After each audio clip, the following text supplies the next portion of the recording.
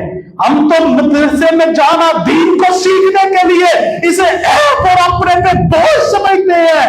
حضور نے کیا تعریف کی؟ کہا یہ 2000 کلومیٹر کا سفر کیا. میرا سلمان تو وہ ہے اگر اسلام ثریا ستارے پہ ہوتا میرا سلمان وہاں سے جا کر کے اسلام کو حاصل کر کے اسلام کی دولت سے مالا مال ہو جاتا. میرے بھائیوں اسے توفیق کہتے ہیں. 3 باتیں بیان کی ہیں. سب سے پہلے بندہ نیت کرے کہ میں نے پچھلی زندگی کو چھوڑ دینا ہے جو بھی گناہوں والی زندگی ہے. اور دوسری بات بندہ اپنے لیے دعا کرے. اور تیسری بات جس رستے پہ چلا ہے اس پہ پوری کوشش کرے. اللہ اسے توفیق بھی عطا کریں گے اور اس توفیق کے بدلے جنت بھی عطا کریں گے. آخر دعوانا الحمدللہ رب العالمین.